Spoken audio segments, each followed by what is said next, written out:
कैसे हो आप सब। एक बार फिर से आप सभी का स्वागत है बिहार सरकार के मेरा दूरदर्शन मेरा विद्यालय कार्यक्रम में। बच्चों, हम उम्मीद करते हैं कि आप सभी अपने घर पर सुरक्षित होंगे और अच्छे से पढ़ाई कर रहे होंगे। कर रहे हैं ना बच्चों? हाँ, पढ़ाई करना बहुत आवश्यक है, तो सभी लोग अच्छे से पढ़ाई कीजिएगा। और याद तो होगा ही आप सभी को क्या करना होता है एपिसोड देखने के बाद। एपिसोड देख लेने के बाद आपको अपने किताब से सवालों को हल करना होता है। आइए देखते हैं आज के एपिसोड में हम क्या पढ़ेंगे। आज के एपिसोड में कक्षा 11 में हम फिजिक्स का part mechanical properties of solid को पढ़ेंगे। उसके बाद कक्षा 12 में हम केमिस्ट्री के पार्ट परमाणु को पढ़ेंगे। तो चलिए बच्चों, अपना कॉपी कलम ले लीजिए और हो जाइए तैयार। हम शुरू करते हैं आज का एपिसोड। नमस्कार दोस्तों, आज के इस वीडियो में हम ठोसों के यांत्रिक गुण का दूसरा भाग समझेंगे। दोस्तों, आज के इस वीडियो में हम समझेंगे कि प्रतिबल के कितने प्रकार होते हैं और जिसके बाद हम देखेंगे कि हुक का नियम क्या होता है। तो चलिए दोस्तों शुरू करते हैं। सबसे पहले हम देखते हैं कि प्रतिबल के कितने प्रकार होते हैं। दोस्तों, जैसा कि हमने अपनी पिछली वीडियो में देखा था कि प्रतिबल के 3 प्रकार होते हैं, जिसमें सबसे पहला है अनुदैर्ध्य प्रतिबल, दूसरा है अपरूपण प्रतिबल और तीसरा है जलीय प्रतिबल। सबसे पहले हम देखेंगे कि अनुदैर्ध्य प्रतिबल क्या होता है। तो चलिए दोस्तों शुरू करते हैं। दोस्तों, चलिए इसे एक उदाहरण से समझने की कोशिश करते हैं। मान लीजिए ये कोई एक बेलन है जिसे आपने दोनों छोरों से पकड़ा हुआ है। जब इस बेलन के दोनों तरफ लंबवत दिशा में एक समान बल लगाया जाएगा तो इस बेलन का आकार बदल जाएगा और इसकी लंबाई बढ़ जाएगी। इस स्थिति में एकांक क्षेत्रफल पर लगने वाले बल को हम प्रतिबल कहते हैं। यदि प्रत्यारोपित बलों के कार्य से बेलन संपीड़ित हो जाए तो एकांक क्षेत्रफल पर प्रत्यानयन बल को हम संपीड़न प्रतिबल कहेंगे। तो दोस्तों, तनन या संपीड़न प्रतिबल को ही अनुदैर्ध्य प्रतिबल कहा जा सकता है। इसमें दोनों ही स्थितियों में बेलन की जो लंबाई होती है उसमें अंतर हो जाता है। बेलन की लंबाई में परिवर्तन डेल्टा एल तथा उसकी प्रारंभिक लंबाई एल के अनुपात को हम अनुदैर्ध्य विकृति कहते हैं, जिसमें अनुदैर्ध्य विकृति बराबर है डेल्टा एल भाग एल के। चलिए अब आगे बढ़ते हैं और देखते हैं कि अपरूपण प्रतिबल क्या होता है। दोस्तों, मान लीजिए ये कोई एक बेलन है। यदि 2 बराबर और विरोधी विरूपक बल बेलन के अनुप्रस्थ परिच्छेद के समानांतर लगाए जाएं तो बेलन के सम्मुख फलकों के बीच सापेक्ष विस्थापन हो जाता है। लगाए गए स्पर्शी बलों के कारण एकांक क्षेत्रफल पर उत्पन्न प्रत्यानयन बल को हम अपरूपण प्रतिबल कहते हैं। जैसा कि आप इस चित्र में देख सकते हैं कि लगाए गए स्पर्शी बल के कारण जो बेलन के सम्मुख फलकों के बीच एक सापेक्ष विस्थापन है उसे दर्शाया जा रहा है डेल्टा एक्स से। इस प्रकार उत्पन्न विकृति को हम अपरूपण विकृति कहते हैं, जिसमें अपरूपण विकृति बराबर होती है डेल्टा एक्स भाग एल के, जो कि बराबर है टैन थीटा के, जहां थीटा बेलन का कोणीय विस्थापन है। क्योंकि जैसा कि हम जानते हैं कि थीटा बहुत कम होता है तो टैन थीटा लगभग कोण थीटा के बराबर ही हो जाता है, जिसका मतलब है अपरूपण विकृति बराबर है टैन थीटा बराबर थीटा के। चलिए दोस्तों अब आगे बढ़ते हैं और देखते हैं कि जलीय प्रतिबल हम किसे कहते हैं। इसे समझने के लिए एक उदाहरण लीजिए। मान लीजिए कि कोई एक बाल्टी है जिसमें एक बॉल डाली जा रही है।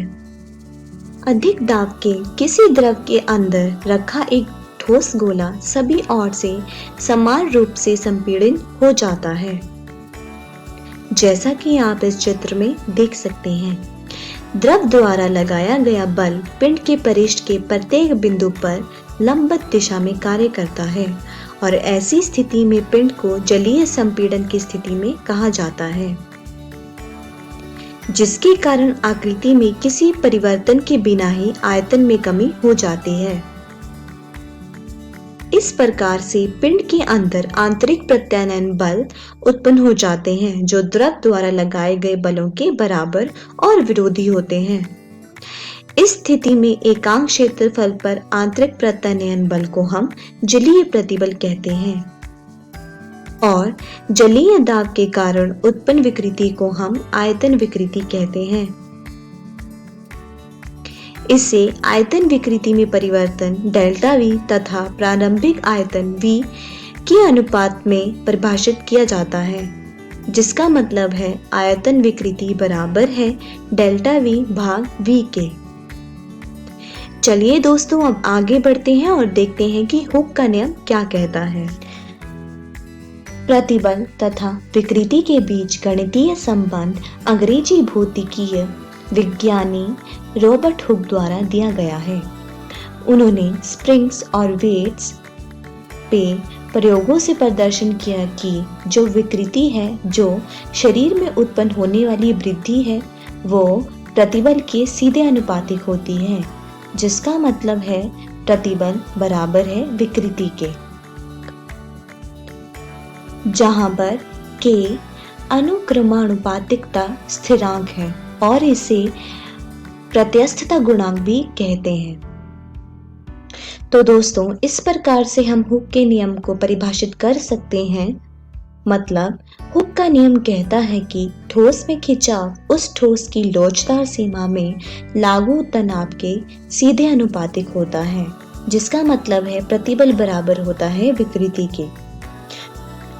दोस्तों, हुक का नियम एक अनुभाविक नियम है तथा ये अधिकतर पदार्थों के लिए वैध होता है। तो दोस्तों, आज की इस वीडियो में हमने सीखा कि प्रतिबल के कितने प्रकार होते हैं और हमने ये भी देखा कि हुक का नियम क्या होता है। अगली वीडियो में हम देखेंगे कि प्रतिबल विकृति वक्र क्या होता है और किसी तार के द्रव्य के यांग गुणांक का मापन क्या होता है। दोस्तों, मैं आशा करती हूँ आपको ये वीडियो अच्छे से समझ आया होगा। तब तक आप अपनी पाठ्य पुस्तक से इन सारे विषयों को दोहराने की कोशिश कीजिएगा। धन्यवाद। नमस्कार दोस्तों, आज के इस वीडियो में हम एक नया अध्याय शुरू करने वाले हैं, जो कि है ठोसों के यांत्रिक गुण। दोस्तों, आज के इस वीडियो में हम पढ़ेंगे कि ठोसों का परिचय क्या होता है, जिसके बाद हम देखेंगे कि ठोसों का प्रत्यास्थ व्यवहार कैसा होता है। तो चलिए दोस्तों, शुरू करते हैं। दोस्तों, जैसा कि आपने अपने आसपास बहुत बड़ी बड़ी इमारतें देखी होंगी, ब्रिजेस देखे होंगे, तरह तरह की मशीन्स देखी होंगी, क्रेन्स, फ्लाईओवर और भी बहुत से इंजीनियरिंग मार्बल्स देखे होंगे। दोस्तों, जैसा कि आप जानते हैं कि ये सब ठोस पदार्थों से बने होते हैं। तो फ्रेंड्स, आज के इस अध्याय में हम वो सब चीज़ें पढ़ने वाले हैं जो इन सारी चीज़ों को बनाने के लिए, मतलब इन सारी चीज़ों को डिज़ाइन करने के लिए आवश्यक होती हैं। तो दोस्तों, इस प्रकार से आप समझ ही सकते हैं कि ये जो चीज़ हम आज पढ़ने वाले हैं उसका बहुत ही भौतिक और व्यवहारिक अनुप्रयोग है। तो चलिए दोस्तों, शुरू करते हैं। दोस्तों, सबसे पहले हम देखते हैं कि ठोस पदार्थ क्या होते हैं। ठोस पदार्थ वह पदार्थ होते हैं जिनका कोई निश्चित आकार और आवृत्ति होती है।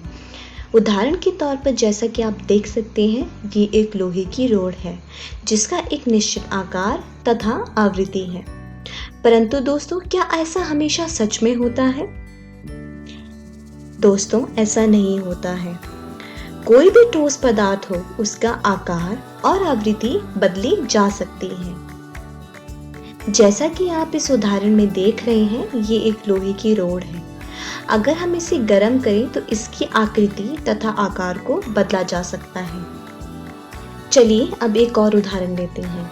मान लीजिए आपने कोई एक स्प्रिंग लिया है। अगर आप इस स्प्रिंग के दोनों ओर बल लगाकर खींचेंगे तो क्या होगा? इसकी जो लंबाई होगी वो बढ़ जाएगी और जैसे ही आप उसके छोरों को छोड़ेंगे तो वो फिर से अपनी आवृत्ति पुनः प्राप्त कर लेगा। इसी तरह से एक और उदाहरण है हमारे पास जो कि रबर का है। तो दोस्तों, क्या कभी आपने ऐसा सोचा है कि ऐसा किस कारण से हुआ होगा? किसी भी ठोस पदार्थ को बदलने के लिए उसकी आकृति तथा आकार को बदलने के लिए बल की आवश्यकता होती है, जैसा कि आपने स्प्रिंग के उदाहरण में देखा। तो दोस्तों, किसी पिंड का वह गुण जिसे वह प्रत्यारोपित बल को हटाने पर अपनी प्रारंभिक आकृति को पुनः प्राप्त कर लेता है, उसे हम कहते हैं प्रत्यस्थता। एक और उदाहरण लेते हैं। जैसा कि आप इस चित्र में देख रहे हैं कि इसमें एक स्प्रिंग है जो कि एक डिब्बे से, एक बॉक्स से बंधा हुआ है। तो जैसे ही आप इस डिब्बे पर एक बल लगाएंगे तो ये स्प्रिंग पहले आगे की ओर जाएगा, फिर से अपना आकृति को पुनः प्राप्त कर लेगा, जिसे हम प्रत्यस्थता कहते हैं। दोस्तों, किसी पिंड पर जब हम बल लगाते हैं तो पिंडक में अपना प्रारंभिक आकृति को पुनः प्राप्त करने की प्रवृत्ति नहीं होती है, उसे हम प्लास्टिकता कहते हैं और उन पदार्थों को हम कहते हैं प्लास्टिक। चलिए दोस्तों, अब आगे बढ़ते हैं और देखते हैं कि ठोसों का प्रत्यास्थ व्यवहार क्या होता है। दोस्तों, जैसा कि हम जानते हैं कि किसी ठोस में प्रत्येक परमाणु या अणु पास वाले परमाणुओं से घिरा हुआ होता है। यह अंतःपरमाण्विक बलों द्वारा आपस में बंधे हुए होते हैं और एक स्थिर साम्य अवस्था में रहते हैं। दोस्तों, जैसा कि आप इस चित्र में देख सकते हैं, मान लीजिए ये कोई एक गेंद है जो कि आपस में स्प्रिंग से जुड़ी हुई है।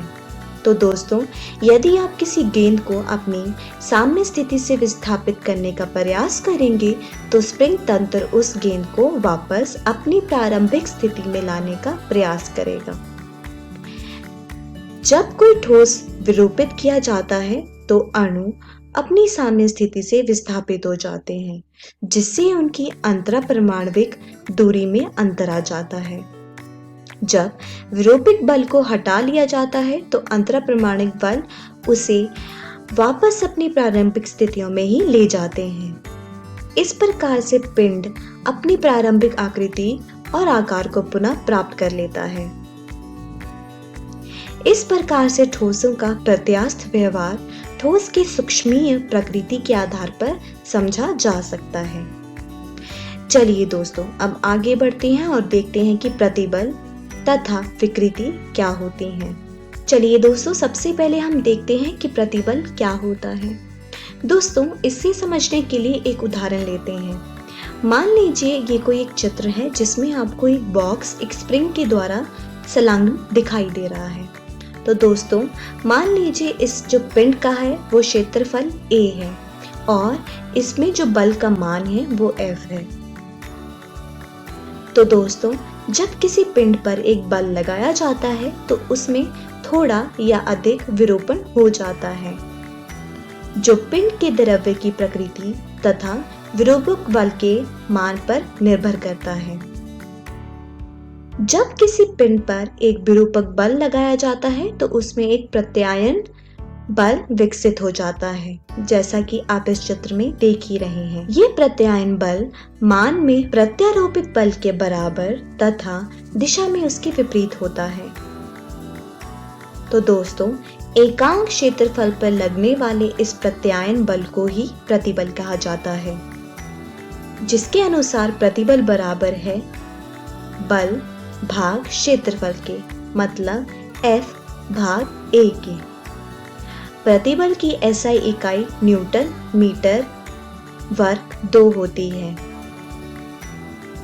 प्रतिबल के 3 प्रकार होते हैं, जिसमें सबसे पहला होता है अनुदैर्ध्य प्रतिबल, दूसरा होता है अपरूपण प्रतिबल और तीसरा होता है जलीय प्रतिबल।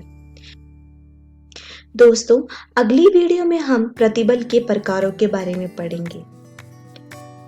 तो दोस्तों, आज की इस वीडियो में हमने सीखा कि ठोसों का परिचय क्या होता है, जिसके बाद हमने देखा कि ठोसों का प्रत्यास्थ व्यवहार क्या होता है। अगली वीडियो में हम देखेंगे कि प्रतिबल के कितने प्रकार होते हैं और हुक का नियम क्या कहता है। दोस्तों, मैं आशा करती हूँ आपको ये वीडियो अच्छे से समझ आया होगा। तब तक आप अपनी पाठ्य पुस्तक से इन सारे विषयों को दोहराने की कोशिश कीजिएगा। धन्यवाद।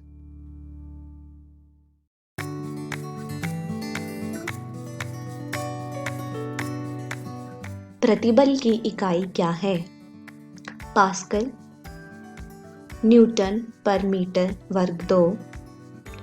ऊपर के दोनों, इनमें से कोई भी नहीं। निम्न में से कौन सा आदर्श प्लास्टिक के करीब है? पुट्टी, इस्पात, रेशा, रबर। वह बल जो किसी वस्तु के आकार को बदलने के लिए होता है वो है कुल बल, घर्षण बल, प्रत्यायन बल, विरूपण बल। यदि किसी निकाय के सभी पक्षों पर समान रूप से बल लगाया जाता है तो शरीर में उत्पन्न विकृति को खाली स्थान कहा जाता है। अनुदैर्ध्य विरूपण, थोक विकृति, लंबाई विकृति, आकार में विकृति। विकृति से राहत मिलने के बाद शरीर के आकार और आकृति को उसके मूल में वापस लाने वाले के लिए जिम्मेदार बल को क्या कहा जाता है? राहत देने वाला बल, प्रत्यायन बल, सुधार बल, विरोधी विरूपण बल।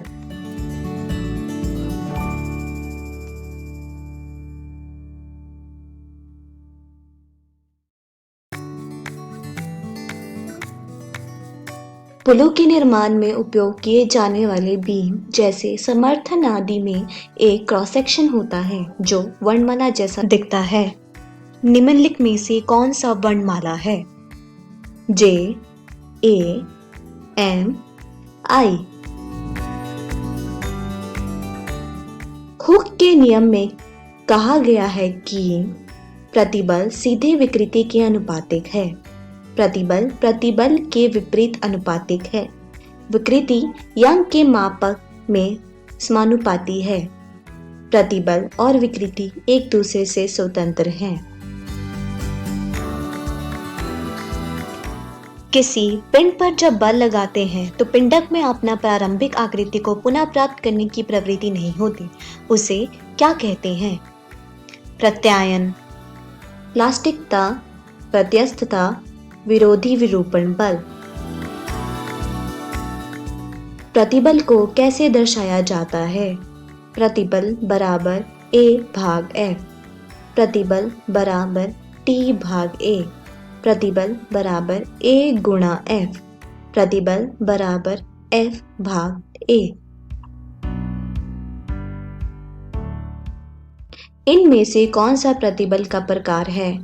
अनुदैर्ध्य प्रतिबल, जलीय प्रतिबल, ऊपर के दोनों, इनमें से कोई भी नहीं।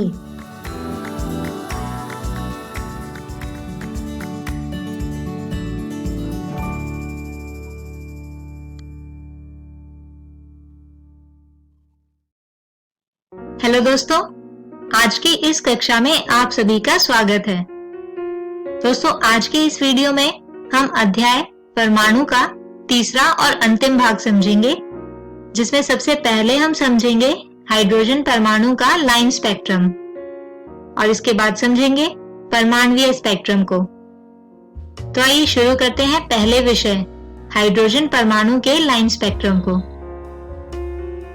दोस्तों, बोर के मॉडल के तृतीय अभिग्रहित के अनुसार जब कोई परमाणु उच्च ऊर्जा स्थिति जिसकी क्वांटम संख्या Ni है उससे निम्न ऊर्जा स्थिति जिसकी क्वांटम संख्या Nf है इसमें संक्रमण करता है, तब ऊर्जा के इस अंतर को आवृत्ति न्यू का एक फोटोन वहन कर लेता है, जहां न्यू का मान होता है me⁴ बटे 8 एप्सिलॉन नॉट की घात 2 h की घात 3 ब्रैकेट 1 बटे NF⁻² घटा 1/Ni⁻²। और यहाँ Me⁻4 बटे 8ε0⁻2 H⁻3 को रिडबर्ग नियतांक कहा जाता है, जिसका मान होता है 1.097 गुणा 10⁻7 प्रति मीटर। दोस्तों, जब इलेक्ट्रॉन उच्च ऊर्जा स्थिति से निम्न ऊर्जा स्थिति में आते हैं तो फोटॉन उत्सर्जित होते हैं। यहाँ इस चित्र में दिखाया गया स्पेक्ट्रम हाइड्रोजन का एक इसी प्रकार का स्पेक्ट्रम है। और यहाँ आप देख सकते हैं कि निश्चित तरंग दैर्ध्य के लिए हमें स्पेक्ट्रम में कुछ लाइन दिखाई देती हैं। इसके अतिरिक्त जब कोई परमाणु फोटॉन को अवशोषित करता है, जिसकी ठीक वही ऊर्जा है जो किसी इलेक्ट्रॉन को निम्न ऊर्जा स्थिति से उच्च ऊर्जा स्थिति में संक्रमण के लिए आवश्यक होती है। यहाँ आप इस चित्र में देख सकते हैं कि किसी श्वेत प्रकाश से बनने वाले स्पेक्ट्रम कुछ ऐसा दिखाई देता है, किंतु कुछ फोटॉन से ऊर्जा अवशोषित होने के कारण बाद में प्राप्त होने वाले स्पेक्ट्रम में से वो तरंग दैर्ध्य गायब होती हैं और स्पेक्ट्रम कुछ ऐसा दिखाई पड़ता है। दोस्तों, यहाँ पर अधिकतर रेखाएं उन आवृत्तियों को निर्दिष्ट करती हैं जो गैस के परमाणुओं द्वारा अवशोषित की गई हैं। हाइड्रोजन परमाणु के स्पेक्ट्रम का बोर मॉडल द्वारा दिया गया स्पष्टीकरण एक प्रतिभाशाली महान उपलब्धि था, जिसने आधुनिक क्वांटम सिद्धांत की प्रगति को अत्यधिक प्रोत्साहित किया। और इसके लिए सन 1922 में बोर को भौतिकी में नोबेल पुरस्कार से सम्मानित किया गया। चलिए दोस्तों, अब बात करते हैं परमाणुीय स्पेक्ट्रम की। दोस्तों, जैसा कि हमने देखा कि किसी परमाणु का स्पेक्ट्रम कक्षा में घूमने वाले इलेक्ट्रॉन के द्वारा ऊर्जा के अवशोषण या उत्सर्जन के कारण बनता है। जैसे यहाँ पर इस इलेक्ट्रॉन के द्वारा श्वेत प्रकाश के पीले रंग वाली तरंग दैर्ध्य को पहले अवशोषित किया जाता है, जिससे यह इलेक्ट्रॉन अधिक ऊर्जा वाली कक्षा में चला जाता है। किंतु यह इलेक्ट्रॉन यहाँ स्थिर नहीं रह पाता और कुछ समय बाद ही अपनी पुरानी तथा स्थिर कक्षा में वापस लौट आता है। इस प्रक्रिया में यह अवशोषित ऊर्जा का निष्कासन करता है, जिससे प्राप्त होता है केवल उसी तरंग दैर्ध्य का स्पेक्ट्रम। और इस प्रकार के स्पेक्ट्रम को कहा जाता है उत्सर्जन रैखिक स्पेक्ट्रम। और श्वेत प्रकाश के किसी निश्चित भाग का अवशोषण होने पर स्पेक्ट्रम में उस जगह पर काली रेखा आ जाती है तथा इस प्रकार के स्पेक्ट्रम को कहते हैं अवशोषण स्पेक्ट्रम। अर्थात स्पेक्ट्रम दो प्रकार के होते हैं, अवशोषण तथा उत्सर्जन रैखिक स्पेक्ट्रम। इंग्लिश में इन्हें absorption and emission line spectrum कहा जाता है। और ये स्पेक्ट्रम प्रत्येक तत्व के लिए भिन्न भिन्न होते हैं। दोस्तों, यहाँ इस चित्र में हाइड्रोजन के दोनों प्रकार के स्पेक्ट्रम दर्शाए गए हैं। यहाँ यदि आप ध्यान दें तो आप पाएंगे कि दोनों ही प्रकार के स्पेक्ट्रम में रेखाओं के बीच की दूरी लगातार बढ़ती जाती है। इसी दूरी के आधार पर मुख्यतः 5 श्रेणियों का पता चलता है, जो इस प्रकार हैं: बामर श्रेणी, लाइमैन श्रेणी, पाशन श्रेणी, ब्रैकेट श्रेणी तथा फुंट श्रेणी। आइए अब इन श्रेणियों के बारे में विस्तार से जानते हैं। दोस्तों, जैसा अभी हमने देखा कि जैसे जैसे तरंग दैर्ध्य घटती जाती है, वैसे ही रेखाओं के बीच की दूरी भी घटती जाती है। सबसे पहले बामर ने इन रेखाओं की प्रेषित तरंग दैर्ध्यों के लिए एक सरल सूत्र दिया, जो कुछ इस प्रकार था: 1/λ बराबर r ब्रैकेट 1/NF⁻² घटा 1/NI⁻²। दोस्तों, यहाँ r रिडबर्ग नियतांक है, जिसका मान होता है 1.097 गुणा 10⁻7 प्रति मीटर। इसके अतिरिक्त Ni इलेक्ट्रॉन की प्रारंभिक कक्षा संख्या तथा Nf अंतिम कक्षा संख्या है। चलिए अब इन श्रेणियों के लिए आवश्यक परिस्थिति को जानते हैं। दोस्तों, यहाँ पर स्पेक्ट्रम की विभिन्न श्रेणियां दर्शाई गई हैं, जिसमें सबसे बाईं ओर वाली श्रेणी कहलाती है लाइमैन श्रेणी। जब इलेक्ट्रॉन किसी अधिक ऊर्जा वाली कक्षा से पहली कक्षा में वापस आता है तो प्राप्त श्रेणी कहलाती है लाइमन श्रेणी। यदि आप यहाँ देखें तो NF का मान होगा 1 तथा NI का मान 2, 3, 4 तथा अन्य संख्याएं हो सकती है। अगली श्रेणी कहलाती है बामर श्रेणी। इसके लिए जब इलेक्ट्रॉन अधिक ऊर्जा वाली कक्षा से दूसरी कक्षा में वापस आता है तो प्राप्त श्रेणी कहलाती है बामर श्रेणी। और यदि आप यहाँ देखें तो NF का मान होगा 2 तथा NI का मान 3, 4 तथा इसी प्रकार अन्य संख्या हो सकती है। दोस्तों, तीसरी श्रेणी कहलाती है पाषाण श्रेणी। इसके लिए जब इलेक्ट्रॉन अधिक ऊर्जा वाली कक्षा से तीसरी कक्षा में वापस आता है तो प्राप्त श्रेणी हो जाती है पाषाण श्रेणी। और यहाँ देखें तो NF का मान होगा 3 तथा NI का मान 4, 5 तथा अन्य संख्याएं हैं। इसके बाद है ब्रैकेट श्रेणी। और जब इलेक्ट्रॉन अधिक ऊर्जा वाली कक्षा से चौथी कक्षा में वापस आता है तो ये श्रेणी हमें प्राप्त होती है। इसके लिए NF का मान होगा 4 तथा NI का मान 5, 6, 7 तथा इसी प्रकार से अन्य संख्याएं हो सकती हैं। और दोस्तों, अंत में है फुंट श्रेणी। इसके लिए अंतिम कक्षा यानी NF बराबर होती है 5 के तथा प्रारंभिक कक्षा यानी NI होगी 6, 7, 8 तथा अन्य संख्याएं। तो दोस्तों, इसी विषय के साथ हम खत्म करते हैं हमारा आज का ये वीडियो और इसी के साथ खत्म होता है हमारा ये अध्याय भी। आज के हमारे इस वीडियो में हमने सबसे पहले जाना हाइड्रोजन परमाणु का लाइन स्पेक्ट्रम, इसके बनने के कारण और बनने की स्थितियां। इसके बाद हमने समझा परमाणुीय स्पेक्ट्रम को। अगले वीडियो में हम शुरू करेंगे एक नया अध्याय 13, जिसका नाम है नाभिक। तब तक के लिए good bye.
Dari COVID ke dalam ini, dia kata,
नमस्कार दोस्तों, आज हम पी ब्लॉक के तत्व का दूसरा भाग शुरू करने जा रहे हैं। वीडियो को शुरू करने से पहले आइए देखते हैं कि आज हम कौन कौन सी चीज़ों के बारे में बात करने वाले हैं।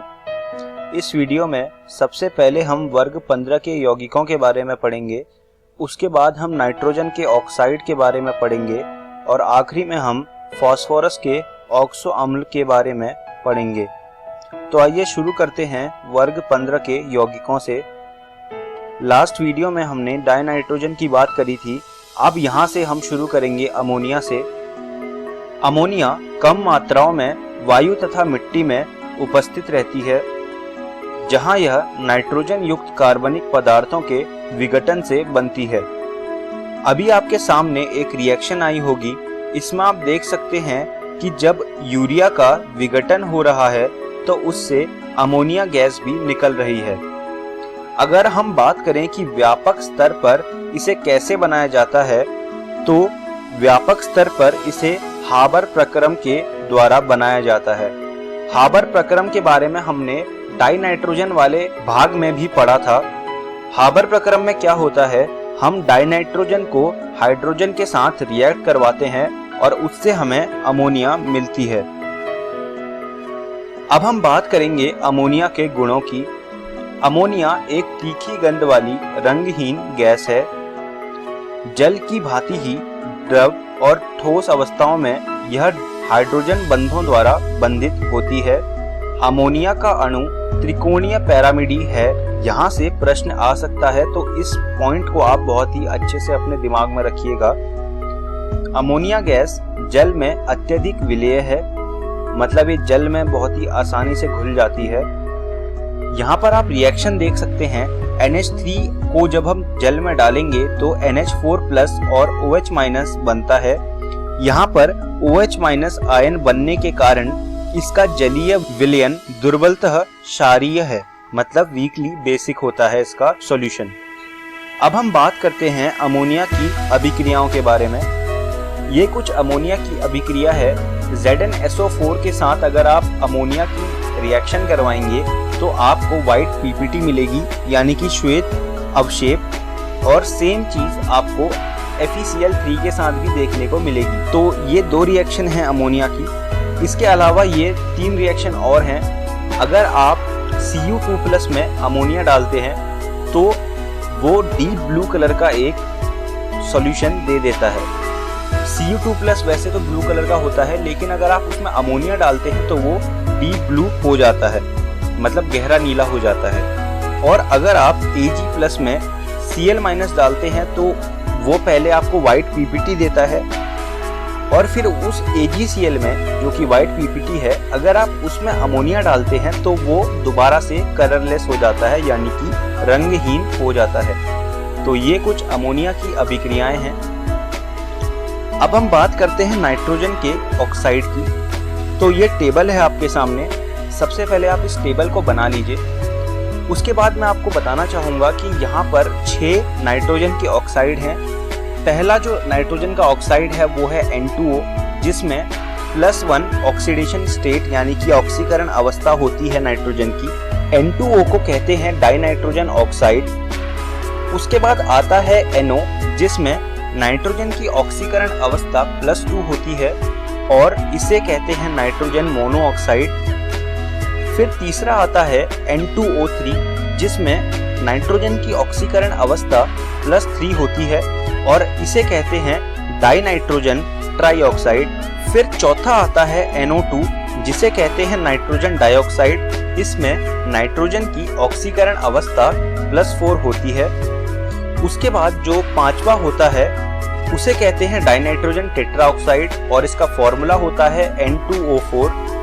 यहाँ पर नाइट्रोजन की ऑक्सीकरण अवस्था +4 होती है और जो आखिरी होता है उसे डाइनाइट्रोजन पेंटाऑक्साइड कहते हैं। इसमें नाइट्रोजन की ऑक्सीकरण अवस्था +5 होती है और इसका फॉर्मूला होता है N2O5। आप इनके जो फिजिकल अपीयरेंस है कि ये कैसे दिखते हैं, आप उनको अपनी कॉपी में लिख लीजिए और इनकी जो मेथड्स ऑफ प्रिपरेशन है उन रिएक्शंस को भी अपनी कॉपी में आप लिख लीजिए। अब हम बात करेंगे नाइट्रिक अम्ल की। तो सबसे पहले बात करते हैं नाइट्रिक अम्ल के विरचन की, यानी कि ये बनता कैसे है, इसके प्रिपरेशन की।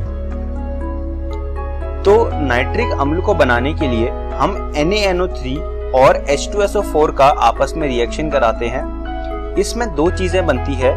पहला NaHSO4 और दूसरा HNO3। व्यापक स्तर पर यह मुख्यतः ओस्टवाल्ड प्रक्रम द्वारा बनाया जाता है। ओस्टवाल्ड प्रक्रम कुछ इस प्रकार है। हम क्या करते हैं, NH3 को वायु से ली गई ऑक्सीजन के साथ रिएक्ट करवाते हैं और इसे हम 500 केल्विन के टेम्परेचर पर रिएक्ट करवाते हैं। तो इससे हमें मिलता है NO और साथ में हमें मिलता है H2O। अब हम इस मिले हुए NO का रिएक्शन करवाते हैं दोबारा से ऑक्सीजन के साथ, हमें मिलता है NO2। फिर हम इस NO2 को पानी में मिला देते हैं तो हमें HNO3 मिल जाता है, जो कि हमारा नाइट्रिक अम्ल या फिर नाइट्रिक एसिड कहलाता है। तो ये ओस्टवाल्ड प्रक्रम है और ये बहुत ही ज़्यादा इम्पोर्टेंट है। एग्जाम में हाबर प्रक्रम और ओस्टवाल्ड प्रक्रम को पूछा ही जाता है, तो आप इस चीज़ को अपनी कॉपी में लिख लीजिए और इसको आप याद रखिएगा, इसकी रिएक्शंस को आप याद रखिएगा। अब हम आगे बढ़ते हैं और बात करते हैं नाइट्रिक अम्ल के गुणों की। यह एक रंगहीन गैस है। गैसीय अवस्था में HNO3 की संरचना समतलीय होती है। जलीय विलयन में नाइट्रिक अम्ल प्रबल अम्ल की तरह व्यवहार करता है। जैसे कि आप देख सकते हैं, अगर आप HNO3 को पानी में मिला दें तो ये H3O+ आयन देगा और साथ में NO3- देगा। चूंकि ये H3O+ आयन दे रहा है तो यहाँ से ही ये पता चलता है कि ये एक प्रबल अम्ल है। सांद्र नाइट्रिक अम्ल प्रबल ऑक्सीकारक है। आप ये चीज आगे देखेंगे जब आप ऑर्गेनिक केमिस्ट्री पढ़ेंगे, वहां पर आपको ये चीज देखने को मिलेगी कि जो सांद्र नाइट्रिक अम्ल है उसको हम लोग ऑक्सीकारक के रूप में बहुत ज्यादा इस्तेमाल करेंगे। अब हम एक बहुत ही इम्पोर्टेंट चीज करने जा रहे हैं जिसे अंग्रेजी में कहते हैं ब्राउन रिंग टेस्ट, हिंदी में इसे कहते हैं भूरी वलय परीक्षण। इसमें क्या होता है, सबसे पहले हम FeSO4 को कॉन्सेंट्रेटेड H2SO4 के साथ और नाइट्रिक अम्ल के साथ रिएक्ट करवाते हैं। इससे हमें Fe2SO4 होल थ्राइस मिलता है और साथ में कुछ और चीजें भी मिलती हैं जैसे कि H2O और NO। हमें यहाँ पर आयन के फॉर्म में बात करनी है, तो आप ये मान के चलिए कि यहाँ से हमें जो मिला है वो Fe2+ आयन मिला है। फिर हम क्या करते हैं, जो FeSO4 मिला होता है हमको, हम उसका रिएक्शन करवा देते हैं NO के साथ और उसके बाद जो हमें कंपाउंड मिलता है जो कि कुछ इस प्रकार है FeNO H2O होल 5SO4। ये जो हमें कंपाउंड मिलता है हमें ये रिंग की शेप में ब्राउन कलर देता है, तो इसे ब्राउन रिंग कहते हैं और इस टेस्ट को ब्राउन रिंग टेस्ट कहते हैं। ये टेस्ट बहुत ही इम्पोर्टेंट है। जब आप अपनी रसायन विज्ञान की लैब में जाओगे तो लैब में ये एक बहुत ही इम्पोर्टेंट टेस्ट होता है, तो यह होता है ब्राउन रिंग टेस्ट। उसके बाद हम बात करते हैं फॉस्फोरस की। फॉस्फोरस में हम सबसे पहले बात करेंगे श्वेत फॉस्फोरस की। यह पारभासी श्वेतमोमी ठोस है। यह विषैला होता है। यह जल में अविलेय परंतु कार्बन डाइसल्फाइड में विलेय होता है तथा अंधेरे में चमकता है। यह जल में अविलेय क्यों होता है और कार्बन डाइसल्फाइड में विलेय क्यों होता है, ये जानते हैं। किसी भी चीज को अगर आप किसी दूसरी चीज में विलेय कराना चाहते हैं तो उसके लिए ये होना बहुत जरूरी है कि वो या तो पोलर हो, वो दोनों चीजें या तो पोलर हो या वो दोनों चीजें नॉन पोलर हो। श्वेत फॉस्फोरस नॉन पोलर होता है जबकि जल पोलर होता है, इसलिए वो जल में अविलेय है। लेकिन अगर बात करें कार्बन डाइसल्फाइड की, तो कार्बन डाइसल्फाइड भी नॉन पोलर होता है, तो इसीलिए कार्बन डाइसल्फाइड में श्वेत फॉस्फोरस विलेय होता है। इसके अलावा श्वेत फॉस्फोरस अंधेरे में चमकता है। अगर हम इसकी रिएक्शन देखें NaOH के साथ, तो NaOH के साथ रिएक्शन करके ये pH3 देता है। अब हम बात करेंगे लाल फॉस्फोरस के बारे में। यह श्वेत फॉस्फोरस को 573 केल्विन में कई दिनों तक गर्म करने से बनता है। यह गंधहीन, अविशैला तथा जल एवं कार्बन डाइसल्फाइड में अविलेय है। यह अंधेरे में दीप्त नहीं होता। लाल फॉस्फोरस श्वेत फॉस्फोरस की तुलना में बहुत कम क्रियाशील होता है। अब हम बात करेंगे काला फास्फोरस के बारे में। इसे अंग्रेजी में ब्लैक फास्फोरस कहते हैं। इसके दो रूप होते हैं, अल्फा काला फास्फोरस तथा बीटा काला फास्फोरस। लाल फास्फोरस को 803 केल्विन पर बंद नलिका में गर्म करने पर अल्फा काला फास्फोरस बनता है। बीटा काला फास्फोरस श्वेत फास्फोरस को 473 केल्विन ताप तथा उच्च दाब पर गर्म करके बनाया जाता है। उसके बाद हमें बात करनी है फॉस्फीन की। सबसे पहले हमें देखना है फॉस्फीन का विरचन। ये रिएक्शन हमने पहले भी देखी थी। P4 को NaOH के साथ रिएक्ट करवा के फॉस्फीन बनाया जाता है। अशुद्धियों से शुद्ध करने के लिए इसे HI में अवशोषित किया जाता है, जिससे फॉस्फोनियम आयोडाइड बन जाए, जो KOH से अभिक्रिया कराने पर फॉस्फीन दे देता है। आप देख सकते हैं PH4I को हमने KOH में डाला तो हमें Ki plus H2O plus PH3 मिला, जो कि फॉस्फीन का शुद्ध रूप है। अब हम बात करते हैं फॉस्फीन के गुणों के बारे में। यह एक रंगहीन सड़ी मछली के समान गंध वाली अत्यंत विषैली गैस है। यह ऑक्सीकारकों के वाष्पों की अति सूक्ष्म मात्रा के संपर्क में आने पर विस्फोटित होती है। यह जल में आंशिक रूप से विलेय है, यानी कि यह पूरी तरह नहीं घुलती, लेकिन इसका कुछ पार्ट घुल जाता है और कुछ पार्ट अविलेय ही रहता है। PH3 का जलीय विलयन प्रकाश की उपस्थिति में विघटित होकर लाल फास्फोरस तथा H2 देता है। यह दुर्बल क्षारकीय है, यानी कि यह वीकली बेसिक है। तो यह थे फॉस्फीन के गुण। अब हम आगे बढ़ते हैं और बात करते हैं फास्फोरस ट्राइक्लोराइड की। यह श्वेत फास्फोरस पर शुष्क क्लोरीन प्रवाहित करने से प्राप्त होता है। इसकी जो रिएक्शन है वो कुछ इस प्रकार है। P4 प्लस 6Cl2 हमें देता है PCl3, जो कि फास्फोरस ट्राइक्लोराइड है। यह थायोनाइल क्लोराइड की अभिक्रिया श्वेत फास्फोरस के साथ करने से भी प्राप्त किया जाता है। तो आप देख सकते हैं, अगर हम श्वेत फास्फोरस को SOCl2 के साथ रिएक्ट करवाएं तो हमें PCl3 मिलता है और साथ में SO2 और H2Cl मिलता है। यहाँ पर PCl3 हमारा फास्फोरस ट्राइक्लोराइड है। अब हम बात करेंगे फास्फोरस ट्राइक्लोराइड के गुणों की।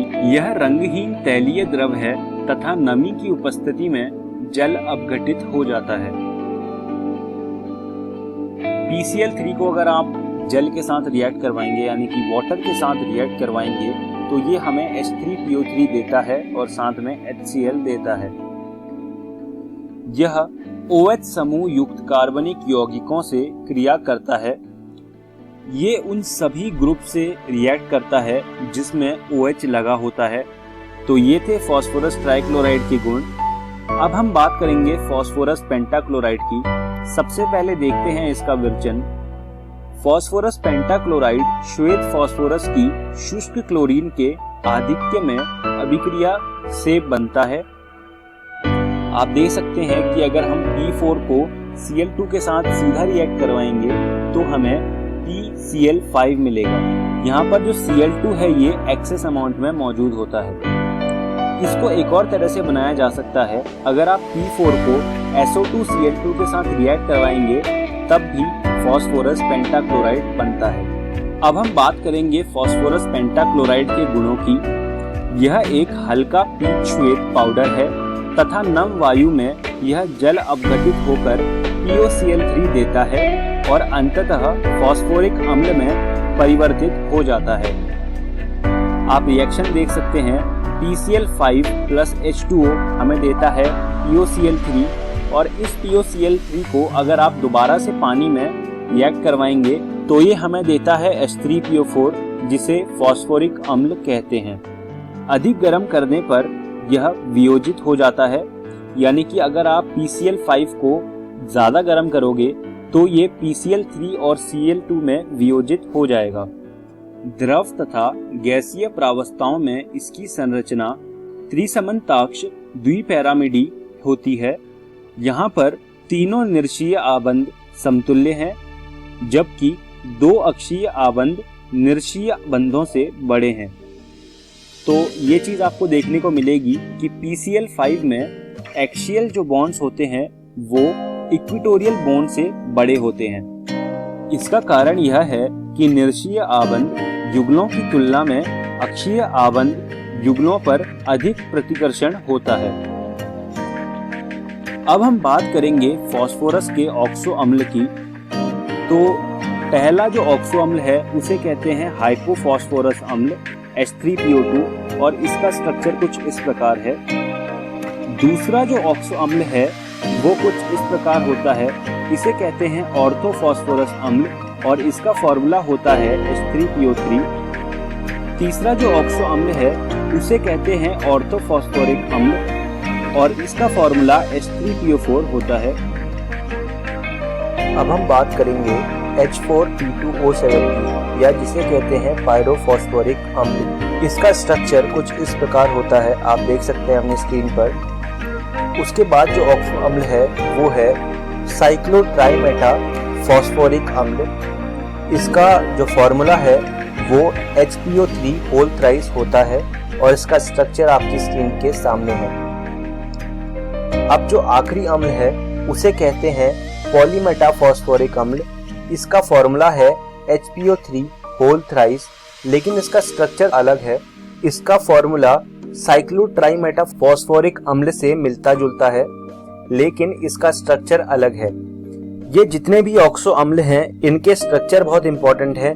आपको इनके नाम के साथ इनके स्ट्रक्चर आने चाहिए, परीक्षा में ये पूछे जाते हैं। अब हम इस वीडियो के अंत में आ गए हैं। आइए जानते हैं कि आज की इस वीडियो में हमने क्या क्या सीखा। सबसे पहले हमने वर्ग 15 के यौगिकों के बारे में पढ़ा, उसके बाद हमने नाइट्रोजन के ऑक्साइड के बारे में पढ़ा और आखिरी में हमने फास्फोरस के ऑक्सो अम्ल के बारे में पढ़ा। मैं उम्मीद करता हूं कि मेरी पढ़ाई हुई चीजें आपको समझ आई होंगी और आपको ये सुझाव दूंगा कि आप ये सारी चीजें रसायन विज्ञान की NCERT से पढ़ लीजिएगा।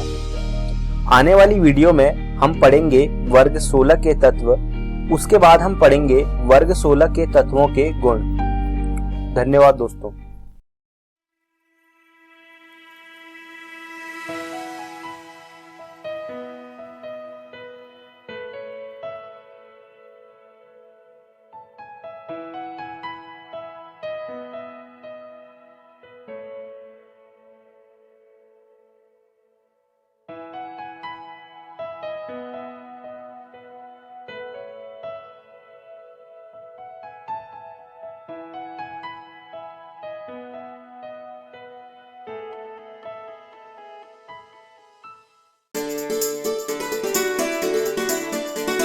डर से नहीं तैयारी से आगे कदम बढ़ाना है। रुकी जिंदगी में चहल पहल वापस फिर से लाना है। धोकर हाथ पहन कर मास्क सुरक्षित जीवन चलाना है। सुरक्षित जीवन चलाना है। डर कर नहीं तैयारी से आगे कदम बढ़ाना है। डर कर नहीं तैयारी से आगे कदम बढ़ाना है। रखेंगे 2 गज की दूरी, सबको पौष्टिक आहार खिलाएंगे, बच्चों और बूढ़ों का करेंगे ख्याल। रोगी नहीं रोग से लड़ कोरोना को हराएंगे। स्वास्थ्य केंद्र फिर से खुल गए, जिनका लाभ उठाना है। रुकी जिंदगी में चहल पहल वापस फिर से लाना है। धोकर हाथ पहन कर मास्क सुरक्षित जीवन चलाना है। सुरक्षित जीवन चलाना है। डर कर नहीं तैयारी से आगे कदम बढ़ाना है। डर कर नहीं तैयारी से आगे कदम बढ़ाना है। टीकाकरण की शुरुआत हो गई है, पर पहले की तरह हमें मास्क लगाना और 2 गज की दूरी बनाए रखना अभी भी जरूरी है। स्वास्थ्य विभाग और सूचना एवं जनसंपर्क विभाग बिहार सरकार द्वारा जनहित में जारी। जीतेगा बिहार। सरकार लाई है विद्यार्थियों के लिए डिजिटल लाइब्रेरी। बच्चों के उज्जवल भविष्य के लिए बिहार सरकार है सदा अग्रसर और तैयार। कक्षा 1 से कक्षा 12 तक की सभी पाठ्य पुस्तक पूरक सामग्री एवं वीडियो अब शिक्षा विभाग बिहार सरकार द्वारा विकसित पोर्टल पर है उपलब्ध। अध्ययन सामग्री देखने के लिए BEPCLOTS.bihar.gov.in पर विजिट करें अथवा एंड्रॉइड मोबाइल पर गूगल प्ले स्टोर से E-LOTS ऐप डाउनलोड करें। शिक्षकों, अभिभावकों एवं बच्चों से अनुरोध है कि इस ई लाइब्रेरी का अधिक से अधिक लाभ उठाएं और अपनी पढ़ाई जारी रखें।